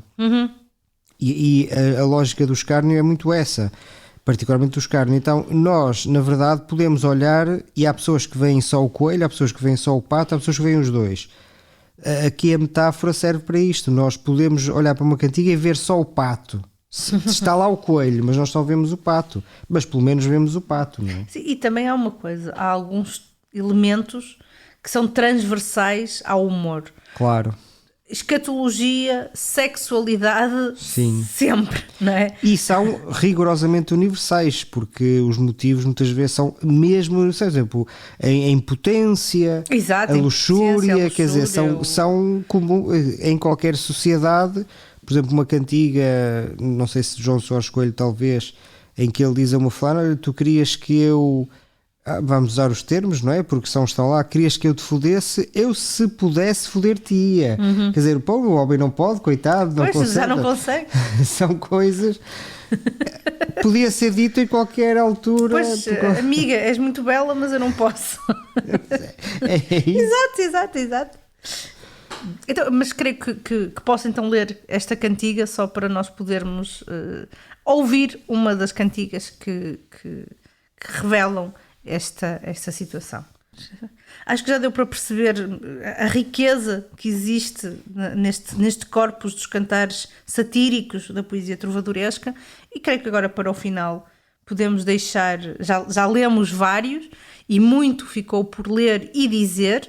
Espero que desse lado tenham usufruído. Nós vamos deixar agora para o final uma pequeníssima seleção de alguns dos cantares de escárnio ou de maldizer, ou os dois, que realmente, enfim, que são alguns dos nossos preferidos.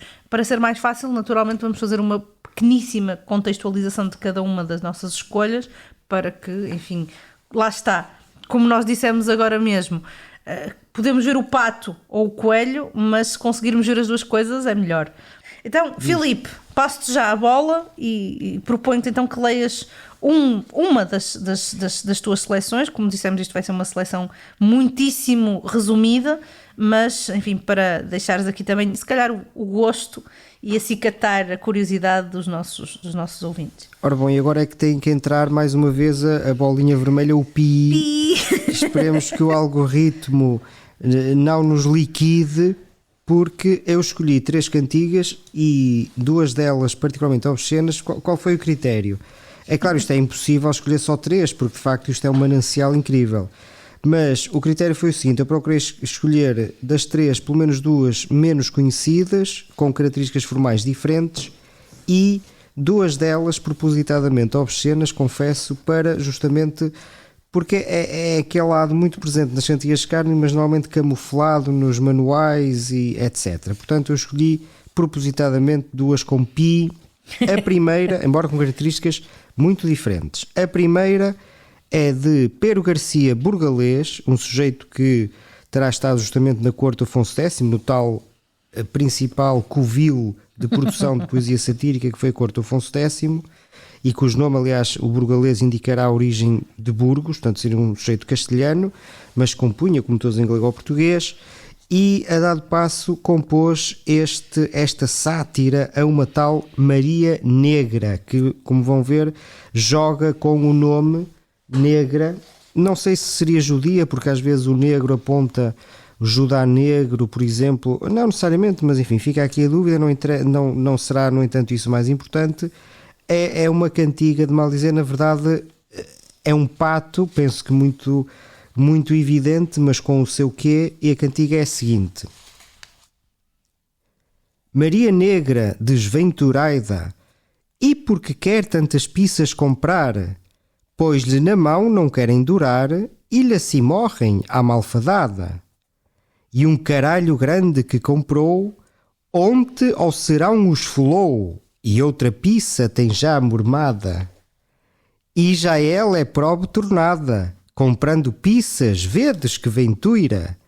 Pizza que compra pouco lhe dura, sol que a mete na sá pousada, cá lhe convém que a limoeira em tom, de polmoeira ou de torcilhão, ou per força, fica ende aguada. Muito é pera ventura minguada, de tantas piças no ano perder, que compra caras, pois lhe vão morrer, e esta é pela casa molhada, em que as mete na estrebaria, pois lhe morrem a velha sandia, per piças berra em terra deitada. Isto eu disse que era hardcore. Eu acho que vou... Bem, eu acho que a minha seleção também vai no sentido do maldizer do Filipe, embora não tão explícito. E este aqui também é um cantar que eu acho que é coelho, mas pato, e podemos ver um pouco das duas dimensões, que é um cantar de João Soares Coelho, chamado Maria do Grave. E neste cantar há um jogo de equívocos, daí que seja uma parte de maldizer, e já vamos ouvir porquê, mas também uma parte de escárnio, porque há aqui um jogo com as regras da retórica, não é? O de partir de um problema, que é algo que é suposto fazer, sobretudo pela lógica, não é? A lógica, e na Idade Média a lógica é uma das disciplinas filosóficas mais cultivadas. O departimento, o saber de partir um problema lógico é algo que é expectável de alguém que seja conhecedor, que seja um letrado, um bom letrado. E aquilo que o João Soares Coelho faz aqui é precisamente tentar resolver um problema, no fundo um problema lógico severo, que é como é que esta mulher chamada Maria do Grave, que será, tal como a Maria Negra do cantar que o Filipe leu agora mesmo, uma soldadeira, enfim, uma prostituta, como é que ela é e não é grave. E vamos então ouvir esta escolha. Maria do Grave. Grave é de saber, porque vos chamam Maria do Grave. Cá vós não sodes grave de foder, e pero sodes de foder muito grave. E querem grande conhecença dizer, sem letrado ou trovador ser, não pode homem de partir este grave.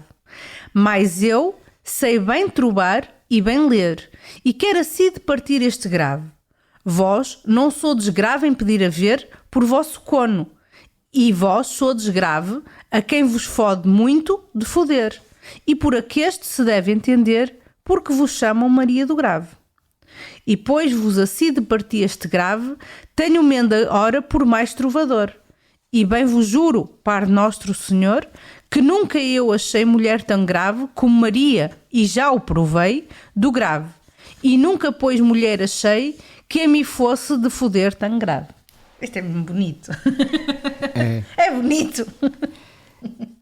Ora bem, a minha segunda escolha vai mudar agora de tom e é uma paródia em duplo sentido. Primeiro é uma paródia aos tais fidalgos pelintras e fidalgos também fora da corte, porque aqui esta coisa do fidalgo pelintra já começa a funcionar um pouco nesta lógica, a nobreza de corte mais junta do rei ou outra, mas enfim, vamos estar no início desse processo. E por um lado, para paródia aos fidalgos pelintra, aos fidalgos, digamos, entre aspas, de província, como nós hoje diríamos. E aos arrivistas também. E aos arrivistas. E, por outro lado, uma paródia literária. Porque isto está construído de acordo com técnicas literárias e até o tipo de verso usado na poesia épica.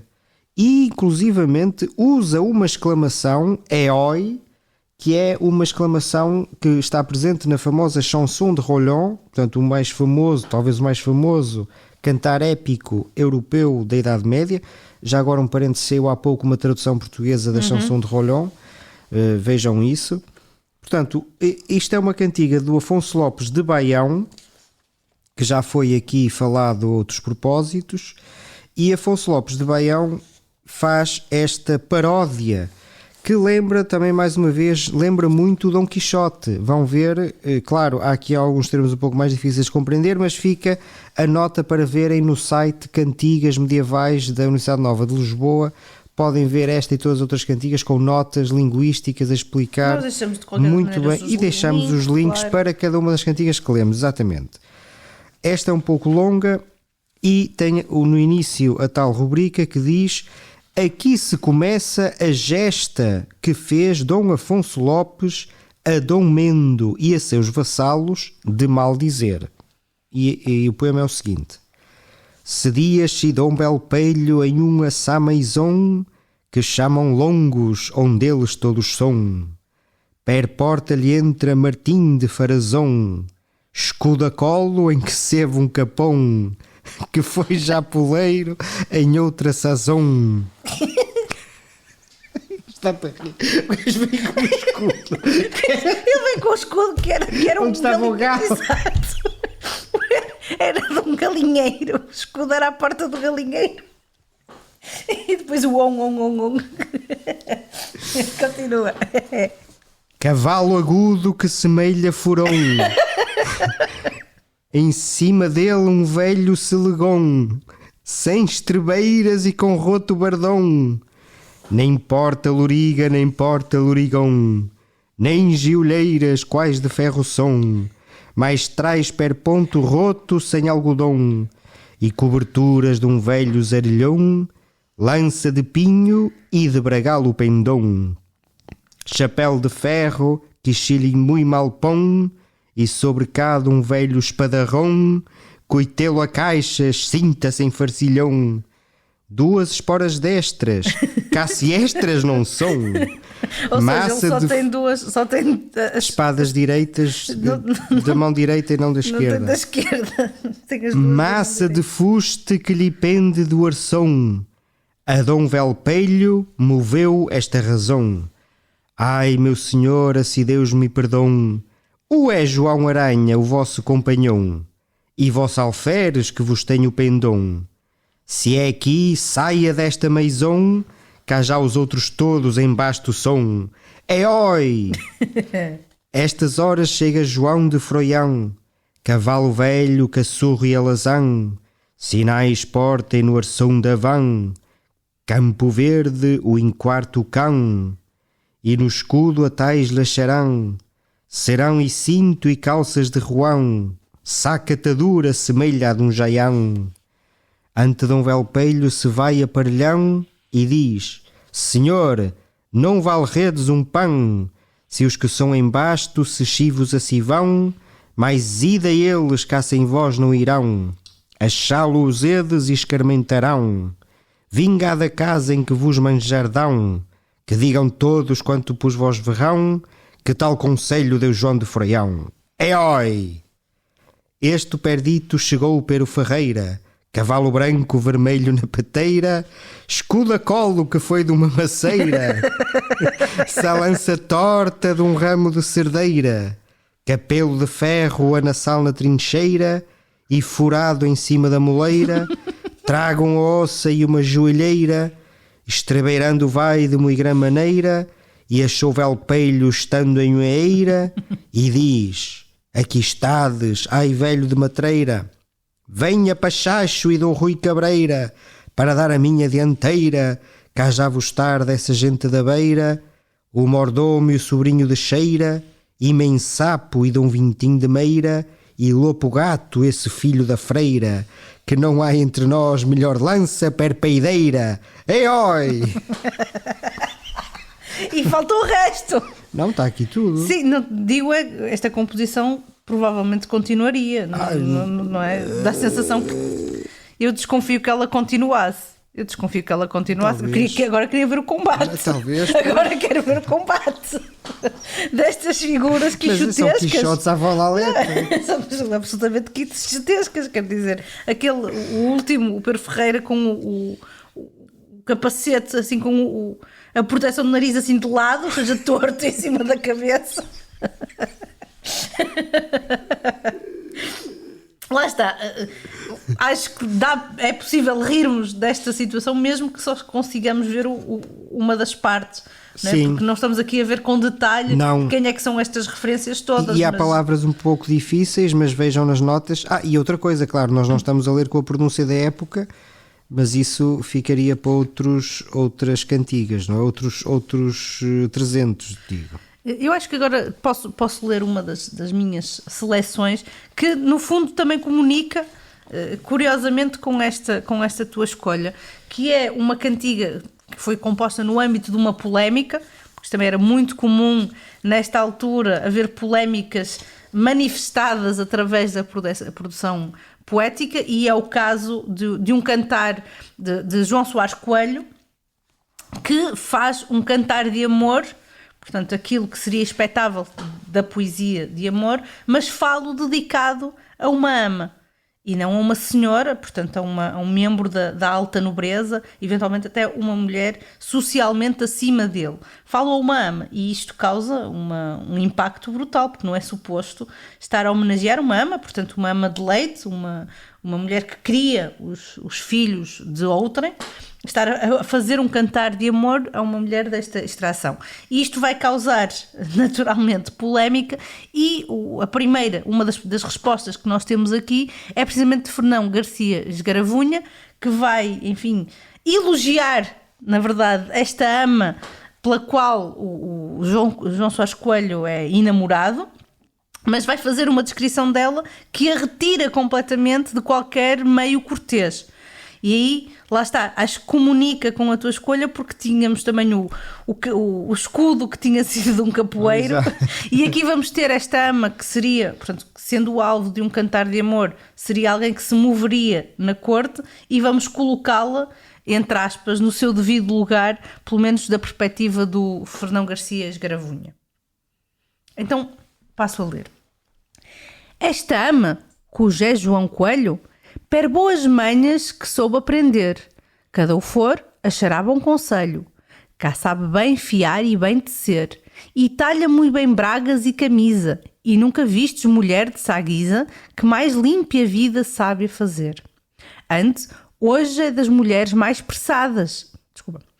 Hoje é das mulheres pressadas que nós sabemos em nosso lugar. Cá lava bem e faz boas queijadas e sabe bem moer e amassar. E sabe muito de boa leiteira. Isto não digo eu por bem que lhe queira, mas porque esta si, a meu cuidar. E seu marido, de crastar verrões, não lhe acham par, de Burgos a Carion. Nem é ela de capar galeões, fermosamente, assim Deus me perdão. Todo este faz, e cata bem argueiro, e escanta bem perolho e percalheiro, e sabe muito boa escantação. Não acharedes em toda a Castela, graças a Deus, de que me praz, melhor ventrulho nem melhor morcela do que a ama que com sua mão faz. E ela faz bem, como diz seu marido, faz bom chouriço e lava bem transido e deita bem galinha choca assaz. Aqui nós temos basicamente uma ama como uma mulher do campo, sendo que os seus atributos, um dos seus atributos principais, portanto, esta mulher que seria alvo de um cantar de amor e, portanto, seria alguém que podia ser amada acima de todas as mulheres, é, sobretudo, hábil na arte de fazer chouriços. E tudo que tenha a ver com leite e com chouriços, o que também, lá está, aquela parte do escárnio e dos double entendre, acho que está aqui bastante presente. Ora bem, a minha terceira e última escolha singular, depois temos uma escolha comum no final de todas, é um diálogo. E isto também chama a atenção para uma coisa, é que algumas destas cantigas lembram muito os cantares ao desafio. Se lembrarem ou tiverem presentes os famosos cantares ao desafio Minhotos, vão ver que várias destas cantigas parecem muito esse tipo de estética. E esta escolha que eu aqui tenho pode ser efetivamente chamado um cantar ao desafio. Porque é o seguinte, isto é uma composição de Pero de Ambroa versus Pero de Ambroa versus Pero da Armeia. E então a questão é a seguinte: o Pero da Armeia, portanto, são dois indivíduos que serão também da corte do Afonso X, embora na verdade nós não temos são dos tais sujeitos em relação aos quais não temos grandes indicações, a não ser essa vaga indicação cronológica de ligação à corte do Afonso X em meados do século XIII, e serão galegos. Primeiro entra em cena Pero de Ambroa, que faz uma cantiga satírica para a determinada mulher, dizendo, como vão ver depois à medida que eu for lendo, basicamente o seguinte: é sempre uma heresia resumir cantigas, mas tem que ser, dizendo que ela acha-se bonita, mas na verdade não é assim tão bonita. Até o cu dele seria mais bonito se fosse convenientemente enfeitado. É ao que lhe responde depois o Pero da Armeia, dizendo que sim senhor, o cu dele ficou bem enfeitado, mas falta-lhe uma coisa importante, que é o nariz.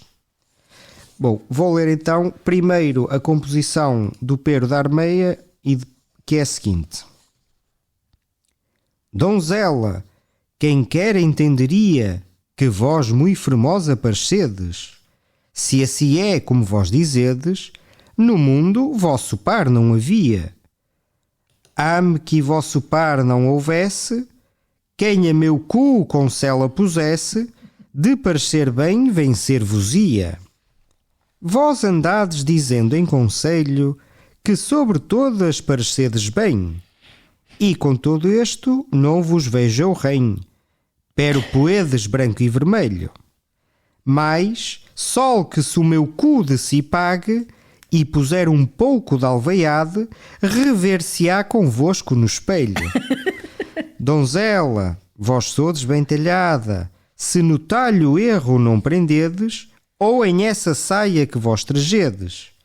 E, pero sodes bem colorada, quem ao meu cu pusesse orelhas e lhe bem fingisse as sobrancelhas, de parecer não vos dever a nada. Ora bem, mas depois intervém o Pero da Armeia, que vai observar que sim senhor, o cu está muito bonito, mas falta-lhe o nariz. Eu adoro que isto seja a maneira mais rebuscada De chamar-lhe outras coisas. Não é? de chamar alguém cara de cu. É verdade. E então diz o Pero da Armeia, responde da seguinte maneira: Pero da Ambroa responde ao Pero da Armeia da seguinte maneira: Pero da Armeia, quando compusestes o vosso cu que tão bem parecesse, e lhe revole e cancela pusestes, que donzela de parecer vencesse, e sobrancelhas lhe fostes poer, tudo isto, amigo, soubestes perder, pelos narizes que lhe não pusestes. E Dom Pedro, põe-lhe os narizes, cá vos conselho eu o melhor que posso, e matarei um par de perdizes, que é tão belo cu como esse vosso, ainda que o homem queira buscar, que o não possam em toda a terra achar, de São Fagundo até São Felizes. E Dom Pedro, os beiços lhe poende, a esse cu que é tão bem barbado, e o granhão bem feito lhe fazede, e faredes o cu bem arrofado, e punhado logo de o encobrir, que se vos vê Dom Fernando Escalho vir, sodes solteiro e seredes casado.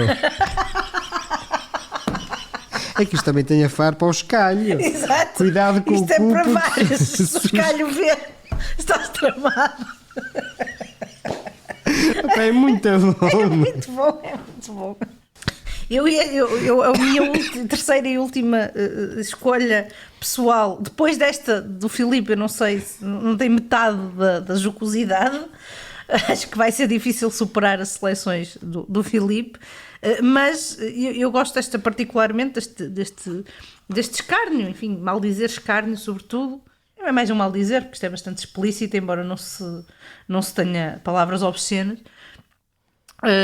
Mas eu escolhi esta porquê? Porque me lembra muito uma cantiga que foi muito popular nos anos 90, das tunas académicas, que era a cantiga da mulher gorda. Exato, a mulher gorda. A mim não me convém. Eu não quero andar na rua. Já não me lembro. As banhas? Com as banhas, ou o esqueleto. Sim, pronto, a magra, o esqueleto. Magra, sim, o escadote. É isso. Pronto, mulher alta, a mim não me convém. Exato. Eu não quero andar na rua. Era isso. É isso. E esta cantiga, que é muito conhecida, de resto foi musicada e portanto, na contemporaneidade. E neste mais site conhecido. de cantigas medievais da Universidade Nova de Lisboa também há versões musicadas. Portanto, é possível Portanto, consultar. recriações do século XX, não é? Naturalmente. Sim, e nós vamos deixar, como já dissemos várias vezes, Sim. vamos deixar o link, tanto para este como um projeto da Universidade de Vigo, de Sim. edição das cantigas, Sim. que é o Universo de Cantigas, que ainda não está completo, Sim. mas que também já tem bastantes elementos bastante interessantes, nomeadamente a paráfrase das composições, Sim. e isso pode ser útil para ajudar a compreensão. Ora, então vou ler aqui a mulher gorda, a mulher magra, de acordo com Afonso X. Não quer eu, donzela feia, cante-me a porta peia. Não quer eu, donzela feia e negra como carvão, que ante a minha porta peia, nem faça como Sison.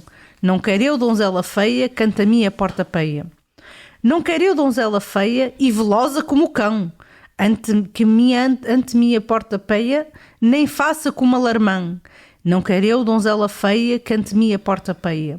Não quer eu, donzela feia, que há brancos os cabelos, que ante a minha porta peia, nem faça como camelos. Não quer eu, donzela feia, que ante a minha porta peia.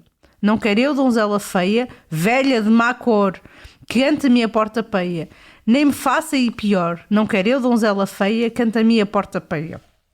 É engraçado porque isto basicamente é dizer não quero a mulher Sim, o velha. peia, não sei se convirá a dizer o que é Sim, sim, peia. peia. A mulher- É peidar-se. Portanto, não quero donzela feia a peidar-se à minha porta. Isso. Não é? Se for bonita, talvez já seja aceitável. Exato. Não é? À minha porta não quero uma mulher feia. E depois as características desta mulher feia, não é? É velha, com cabelos Exatamente. brancos. E além de que é uma paródia das cantigas de amor, é que também há sempre este. Muitas vezes é isto, é o outro lado das cantigas de amor, por assim dizer, não é? É exatamente o oposto das cantigas de amor. Exato, lá está, é como a gesta do Dom Belo Pelho que tu leste é uma paródia Das canções de gesta, das canções da épica, portanto, mas está lá por trás e conseguimos reconhecer. Para acabar em beleza, vamos ler ambos um poema de que gostamos muito, que é muito diferente desta toada habitual das cantigas de Cardeal Dizer, que é mais, talvez, normalmente chama-se isto um sirventez moral, quer dizer, é uma espécie de, não é bem uma sátira, é uma reflexão sobre a vida, os tempos, e é uma cantiga do Afonso X, o grande Afonso X, como vem sempre presente aqui, cujo primeiro verso é "Não me posso pagar tanto", e é uma cantiga, primeiro é uma cantiga muito bonita, com um ritmo muito bonito, e depois tem aqui uma série de jogos intertextuais, ou seja, tem uma série de jogos de alusões a outros textos, nomeadamente talvez ao chamado livro de Apolónio, mas é alguém, a voz que fala aqui, identificável ou não com o próprio rei, é alguém que está desencantado da vida, desencantado apesar do estatuto social que detém, e está de tal forma desencantado que quer mudar de vida, quer largar tudo e ir pelo mundo à aventura e afastar-se do sítio onde está agora, que apesar de ser poderoso, é um sítio cheio de traidores e de lacraus, ou seja, de escorpiões. Não me posso pagar tanto do canto das aves nem de seu som, nem de amor nem de michon, nem de armas cai espanto, perquanto muito perigosas são. Como de um bom galeão que me alongue muita aginha, deste o demo da campinha os alacrães são, cá dentro do coração senti deles a espinha. E juro para Deus lo santo que manto não trajarei nem granhão, nem terrei de amor razão, nem de armas porque quebranto e chanto vem delas toda a sazão, mais trajarei um dormão e irei pela marinha vendendo azeite e farinha, e fugirei do poção do alacrão, cá eu não lhe sei outra mesinha. Nem de lançar atavolado pagado num som, se Deus me amparar. Aqui, nem de bafurdar e andar de noute armado, sem grado o faço e a roldar. Cá mais me pago do mar que de ser cavaleiro. Cá eu fui já marinheiro e quero-me mais guardar do alacrã e tornar ao que me foi primeiro. E direi-vos um recado: pecado nunca me pode enganar, que me faça já falar em armas, cá não me é dado, doado, me de as eu razoar, pô-las não hei a provar, ante quer andar singueiro, e ir como mercadeiro algum a terra buscar, o não me possam culpar, alacrã negro nem veiro. É isso. E é isto. E acabamos E foi assim. o episódio mais longo de sempre, muito provavelmente, Mas com substância. esperemos que gostem e que como- voltem. E como diria a personagem do Hermano José, com substância. E com... E com pis. Bem, Com muitos pis. estamos a dizer que foi o mais longo, se é que não vai se é que estão a ouvir e ele não foi censurado pelo algoritmo. Sim. ou se não fez aquilo que o YouTube costuma fazer às vezes, querem em imagens, querem sons, que é apagar partes selecionadas. Sim. Já- Esperemos, quer dizer, ou sobretudo, já nem digo tanto, se tiverem ficado connosco até ao fim. Ou isso. Parabéns a quem aguentou. Bom dia, boa tarde, boa noite. Até à próxima. Bom dia, boa Seguimos tarde, boa noite. com amizade.